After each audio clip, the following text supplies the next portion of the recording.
you want to escalate those positive emotions to a point where she starts to associate those heightened emotions with being in your proximity. Let me ask you a question, brother.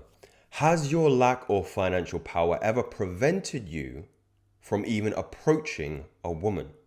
Because this is the question of today from Secret Turtle 007. Have you ever prevented yourself from approaching a woman because you feel that you do not have anything to offer her financially? Very, very interesting point here. I am not in a great financial situation, so I don't think that I have anything to offer her because I do not have my shit together.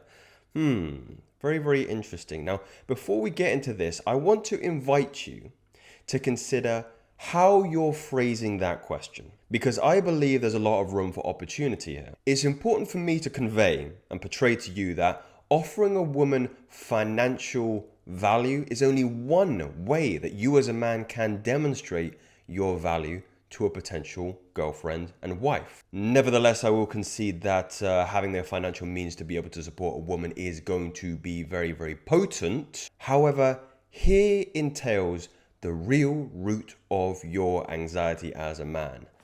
How do I demonstrate value? Now, you can watch 100,000 other manosphere red pill YouTubers out there.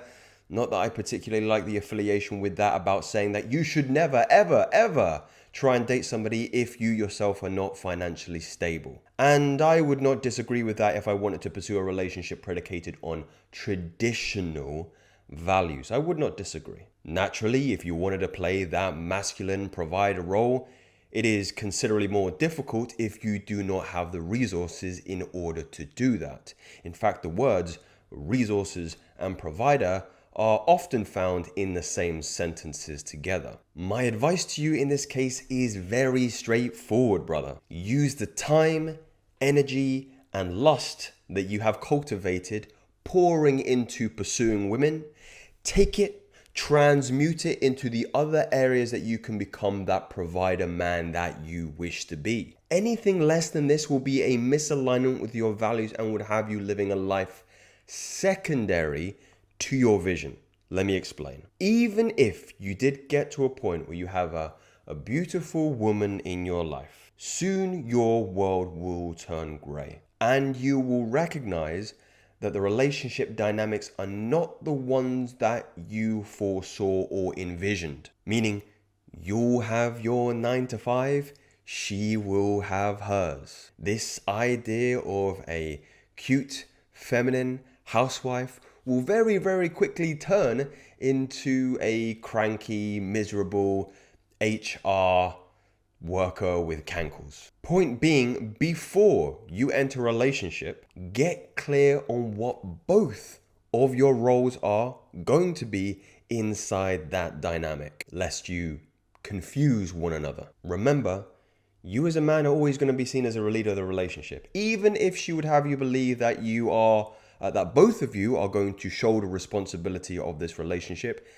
that won't stop her resenting you when things don't go her way. Now let's get back to demonstrating value for just a moment here. Women are going to be biologically and evolutionary sensitive to factors that ensure replication and survival. Of course, it doesn't take a genius to deduct that if you are financially abundant, if you have the resources, this is going to make this far more easier for her to make a decision into who she gets to replicate with. However, it doesn't mean that men can't convey value in a different way. Genetics is another really compelling way to demonstrate value to the opposite sex. However, I will concede that a lot of you probably won't like to hear that, seeing as the fine percentage of men out there do not have the height over 6 foot, are not blessed facially with high cheekbone structure and a squared off jaw, and don't look like they're carved out of marble stone. The point I'm trying to make here is women are more than happy to fuck a broke model. Appearing healthy with low body fats and good muscle tone, I think is one of the ways that you need to understand you can control in terms of determining your value to the opposite sex. And if you do not have the financial means in order to convey to her that survival methodology, then it should be in the way that your replication factors, your health, is congruent with value. Another practical and controllable way that you can demonstrate value to the opposite sex will, of course, be social intelligence. There are a few key points that I would have you draw upon if you are going to convey and demonstrate to the opposite sex that you are of significant value and that she should take these into consideration when she's picking a partner. The first one is demonstrating leadership. Think about it again in terms of replication and survival. What is greatly going to influence replication and survival? Well, of course, it's going to be your ability to lead, to take charge, to be bold, to command, and all with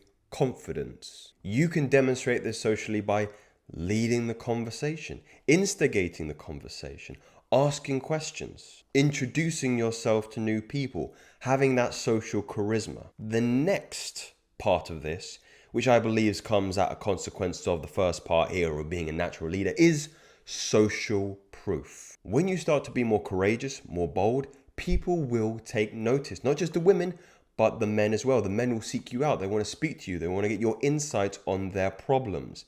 And women will notice, and again, as a consequence of the social proof of men, they will recognize you're a leader of man, you're valuable, and will start to orbit you and come into greater proximity to you. One of the most attractive traits for men, or for women, pardon me, to see in men is he already around other women? It's called pre-selection. It's social proof. There is evidence of attraction from other women.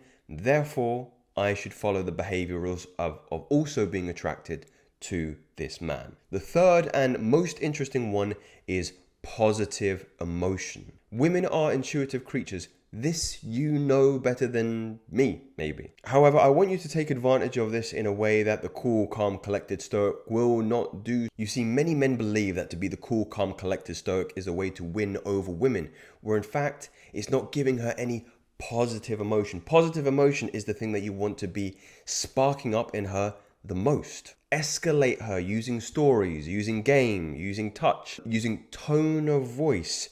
You want to escalate those positive emotions to a point where she starts to associate those heightened emotions with being in your proximity. In a way, you become a kind of drug to her. She won't care if you don't have money, if you're giving her those positive emotions. And by the way, with all of these, you can control these factors. You can exercise them. You can get stronger at them. However, it is really important for me to reiterate once more, women are sensitive towards survival and replication. And anyone that can ensure survival and replication are typically the individuals who have more resources. So my best advice to you is the one I prefaced, and the one that the trite manosphere will tell you to do is get your shit together, my friend. Get your shit together. Make sure you have those resources, and then you can really pitch yourself from a position of power because you can ensure survival and replication. And I don't think these are theories today, gentlemen. These are facts. Speak very soon. Take care.